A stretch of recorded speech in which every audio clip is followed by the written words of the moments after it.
Hello friend, मैं हूं पूजा चौरसिया और आप सबका आपके अपने YouTube channel RC online education hub में स्वागत है। जैसा कि आपको ज्ञात है कि मैं आपको जो है रीड लेवल का जो इंग्लिश का जो पेपर है उसके बारे में मैं आपको उसके सिलेबस के बारे में मैं आपको स्टडी करवा चुकी हूं और उसी सीरीज़ को आगे बढ़ाते हुए अब मैं जो है आपको जो है उसके जो भी कंपोनेंट है उसकी स्टडी करवा रही हूं। तो उसमें मैंने आपको जो है पहले फिगर ऑफ स्पीच की स्टडी करवा दी है। आई होप आपको जो है फिगर ऑफ स्पीच अच्छे से समझ में आए होंगे और आज उसी सीरीज़ को आगे बढ़ाते हुए मैं आपको जो है लिटरेरी टर्म्स जो है उसकी स्टडी करवाने जा रही हूँ। सबसे पहले हम बात करेंगे कि हमारा जो इंग्लिश जो लेवल जो सेकंड है, लैंग्वेज जो सेकंड इंग्लिश है, उसकी जो लिटरेरी टर्म्स है उसमें कौन कौन से लिटरेरी टर्म्स जो है इंक्लूड है। तो सबसे पहले हम देखेंगे कि जो लिटरेरी टर्म्स में जो सबसे पहले हम बात करेंगे जो एलिगी हैं। 4 लिटरेरी टर्म्स मेंशन है यहाँ पर। हमें बहुत इजी वे में मैं आपको बताऊंगी, बहुत ही सिंपल तरीके से हम लिटरेरी टर्म्स जो है अच्छे से स्टडी कर लेंगे। तो सबसे पहले मैं बात करूं कि लिटरेरी टर्म्स की हम बात करें तो 4 यहाँ पर लिटरेरी टर्म्स दिए हुए हैं। फर्स्ट लिटरेरी टर्म्स है हमारा एलिगी, सेकंड लिटरेरी टर्म्स है सोनेट, थर्ड लिटरेरी टर्म्स है शॉर्ट स्टोरी और फोर्थ लिटरेरी टर्म्स है यहाँ पर ड्रामा है। और साथ ही साथ मैं आपको बता दूं कि अगर आपको मेरी ये वीडियो पसंद आती है तो प्लीज़ मेरी इस वीडियो को ज़्यादा से ज़्यादा लाइक कीजिए और शेयर कीजिए तथा मेरे इस चैनल को सब्सक्राइब कीजिए, जिससे क्या होगा, मेरी जो आने वाली जो वीडियोस है उसका नोटिफिकेशन आपको मिल जाएगा। सो आइए हम बात कर लेते हैं। आज जो मैं आपको जो है 2 लिटरेरी टर्म्स जो है एक एलिजी और सेकंड है सोनेट, केवल उन्हीं की स्टडी करवाने जा रही हूँ। एलिजी जो है, एलिजी की अगर हम बात करें तो एलिजी होता क्या है। एलिजी जो बच्चों होता है एक शो गीत। एलिजी क्या होता है बच्चों?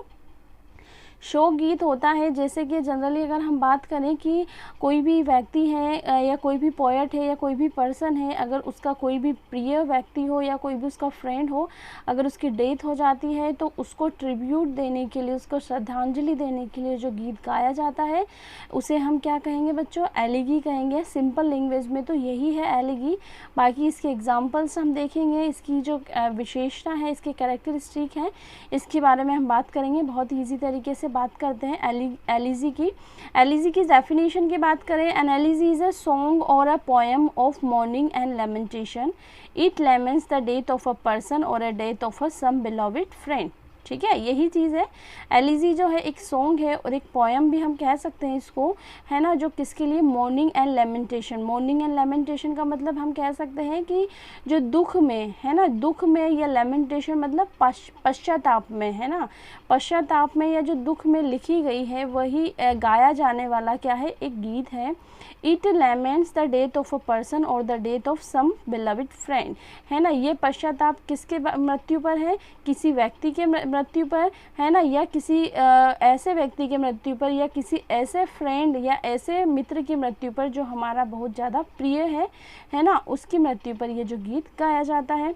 उसके बाद मैं बात करूँ इसी के बारे में तो it is written in a tribute to something loved and lost, है ना। ये लिखा जाता है किसमें? ट्रिब्यूट मतलब श्रद्धांजलि देने के लिए, टू समथिंग लव्ड मतलब किसी ऐसे प्रिय व्यक्ति को जिसे हम प्यार करते थे, है ना, या जो हमारा प्रिय है, एंड लॉस्ट जिसे हमने क्या कर दिया है? खो दिया है। तो ऐसे व्यक्ति को श्रद्धांजलि देने के लिए एलिजी जो है वो लिखी जाती है। ठीक है, उसके बाद हम बात करेंगे उसकी थीम की। इसकी थीम क्या है? The elegy is often a pastoral dealing with the shepherd's mourning at the death of the follow shepherd. मतलब एलिगी जो है अक्सर जो है वो किसके लिए लिखी जाती है? Pastoral dealing. पेस्टोरल का मतलब जो ग्रामीण हमारा परिवेश होता है ना, उससे संबंधित है। जो किसके साथ लिए हुए हैं? With shepherds morning. शेपर्ड्स का मतलब जो गडरिये होते हैं, जो भेड़ियों को जो चराने वाले होते हैं, उनका दुखांतिका पूर्ण ये लिखी हुई है eight the death of the fellow shepherds. मतलब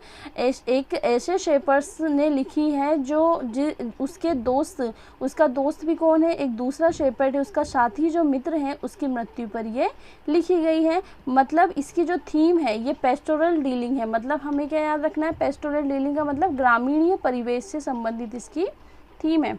उसके बाद हम बात करेंगे it is also called the funeral song. मतलब इसे क्या कहेंगे? फ्यूनरल का मतलब जैसे जो दाह संस्कार किया जाता है तो वैसे दाह संस्कार वाला सॉन्ग मतलब अब आफ्टर डेथ मतलब मृत्यु के बाद जो दाह संस्कार किया जाता है उसे यह एलिजी को फ्यूनरल सॉन्ग भी कह सकते हैं। ठीक है, उसके बाद इसकी विशेषता की हम बात करें, कैरेक्टरिस्टिक की बात करें तो कैरेक्टरिस्टिक में क्या होगा, अ मोर्नफुल पोएम और songs typically a lament for a dead, है ना। वही मोर्नफुल यानी मतलब दुखपूर्ण जो कविता है या गाना या सॉन्ग यानी गाना है जो typically a lament for a dead, मतलब ये विशेष रूप से जो है हम बात करें ये पश्चाताप के लिए गाया जाता है किसी की मृत्यु पर। ठीक है, उसके बाद हम बात करें second characteristic, a long poem of historical importance, मतलब एक लंबी पोएम है जो एक ऐतिहासिक महत्व रखती है। ठीक है, एलिजी जो है एक अपने आप में क्या रखती है, एक हिस्टोरिकल इम्पोर्टेंस रखती है, एक ऐतिहासिक महत्व रखती है। उसके बाद हम बात करेंगे इसके एग्जाम्पल की। एग्जाम्पल से जैसे हम बात करेंगे लिटरेचर पोर्शन में हमने इनकी स्टडी की भी है, तो हम बात करेंगे जो पी बी शेली है, पी बी शेली की जो एक पोएम है एडोनाइस, ये भी एक एलिजी है। उसके बाद है टेनिसन है, अल्फ्रेड बिनय टेनिसन जो है इनकी जो एक पोएम है ब्रेक ब्रेक ब्रेक, ये भी क्या है बच्चों, ये भी एक एलिजी है। उसके बाद है ग्रेज एलिगी, मतलब ग्रेज जो है थॉमस ग्रे है उनकी भी एलिगी है, return in a country churchyard, ये इनका पोएम का नाम है। ये सब क्या है बच्चों, ये सब एलिजी है, मतलब ये सब शोक गीत है। उसके बाद हम सेकंड की बात कर लेते हैं सोनेट की। सोनेट क्या होता है, सोनेट जो है हिंदी में अगर हम बात करें तो चतुर्दश पद, चतुर्दश पद मतलब इसके जो 14 जो लाइंस की पोएम है ये, है ना। हम सीधी सीधी बात करें तो सोनेट क्या होती है, 14 लाइंस की पोएम होती है। हम देख लेते हैं यहाँ पर इसके डेफिनेशन को, the lyric poem which contains 14 line is called the sonnet, है ना।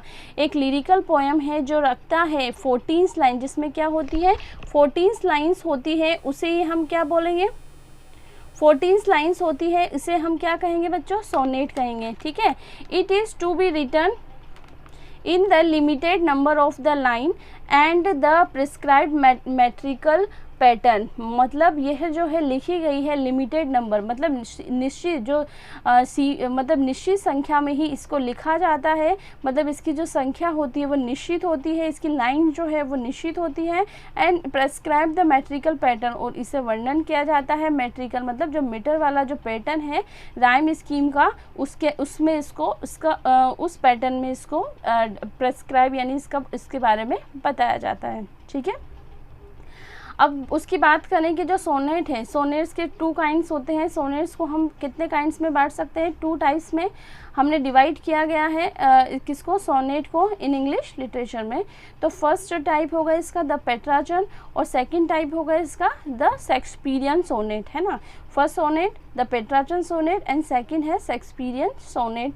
तो हम बात करेंगे सबसे पहले बच्चों पेट्राचन सोनेट की। पेट्राचन सोनेट होता क्या है, this sonnet is also known as the Italian sonnet, मतलब हम बात करें तो पेट्राचन सोनेट को हम किस नाम से भी मतलब किस नाम से जाना जा सकता है, द इटालियन सोनेट के नाम से भी पेट्राचन सोनेट को जाना जा सकता है। It has a 2 main part, इसके 2 मुख्य भाग हैं किसके, पेट्राचन सोनेट के।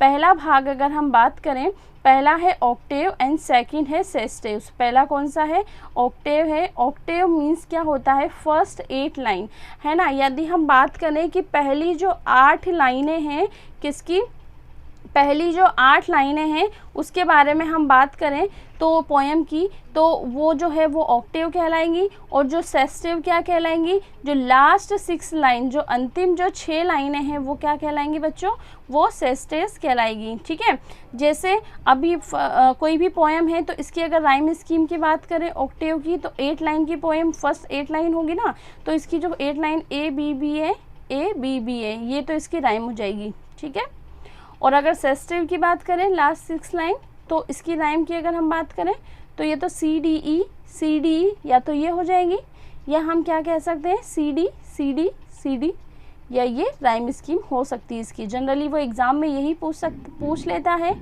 कि जो इटालियन सोनेट को किस नाम से भी जाना जाता है, या वो यह भी पूछ सकता है कि जो 2 काइंड से या 2 टाइप से ऑक्टेव या सेस्टेव सोनेट, उसमें कितनी लाइंस होती हैं या उनकी राइम स्कीम कौन कौन सी है। जनरल एग्जाम में ये क्वेश्चन पूछ लिया जाता है। उसके बाद मैं बात करूं शेक्सपियरियन सोनेट की, तो शेक्सपियरियन सोनेट की बात कर लेते हैं। Second sonnet, this sonnet is also known as the English sonnet, है ना। जो शेक्सपियरियन सोनेट को हम किसके नाम से भी जान सकते हैं बच्चों, इंग्लिश सोनेट के नाम से भी जान सकते हैं। It has 3 stanza of 4 line each, इसके कितने स्टेंजा हैं, 3 स्टेंजा है। कितने स्टेंजा है बच्चों, 3 स्टेंजा है। और हर स्टेंजा में मतलब 3 तो स्टेंजा है, लेकिन लाइन कितनी है, 4 लाइन है ना। मतलब 3 स्टेंजा में 4 लाइन है, जिसे हम क्या कह सकते हैं, क्वार्ट्रेन कहेंगे। जिसे हम क्या कहेंगे बच्चों, क्वार्ट्रेन कहते हैं, ठीक है, क्वार्ट्रेन कहेंगे। और एंड इंक्लूड द कपलेट, और इसी में क्या शामिल है, कपलेट भी शामिल है। और कपलेट क्या होता है, 2 लाइन्स होती है ना। A stanza consisting of 2 successive lines of words, एक स्टेंजा होता है जिसमें क्या निहित होता है, 2 सक्सेसिव लाइन, मतलब आगे जो दो जो लाइन है वो आगे अलग से जो शामिल होती है ना, किसी भी पद्य में, वही क्या होता है बच्चों, वो कपलेट कहलाता है। मतलब ये सोनेट की हमने बात की, तो सोनेट्स को 2 काइंड्स में डिवाइड कर दिया इसने, ऑक्टेव और सेस्टेव के अंदर, ठीक है बच्चों। तो हमने ये बात कर ली, हमने आज जो है 2 लिटरेरी टर्म्स की स्टडी कर ली है। एक तो था हमारा लिटरेरी टर्म्स 2 की जो स्टडी की, एक तो हमारा था एलिजी, और एक जो है सोनेट। हमने इन दोनों के बारे में अच्छे से स्टडी कर ली। और साथ ही साथ अभी देख लेते हैं जो शेक्सपियरियन जो सोनेट है, इसकी राइम स्कीम क्या होगी, A B C D E F G G. तो ये जो 2 अलग से आया है ना, ये 2 क्या हो गया अलग से, ये क्या कहलाते हैं बच्चों, ये कपलेट कहलाते हैं। तो ये हमारी कंप्लीट जो है वो 14 लाइंस हो गई। और आज जो हमने है 2 लिटरेरी टर्म्स की स्टडी की है। और साथ ही जो नेक्स्ट वीडियो में मैं आपको जो 2 जो लिटरेरी टर्म्स बचे हैं उनकी भी अलग से मैं स्टडी करवा दूंगी। अगर आपको मेरी जो ये वीडियो है अगर आपको पसंद आती है तो प्लीज़ मेरी इस वीडियो को लाइक, शेयर और मेरे चैनल को सब्सक्राइब करना ना भूलें। और हाँ, साथ ही साथ कमेंट भी कीजिए कि आपको ये वीडियो कैसी लगी। So thanks for watching this video, bye bye.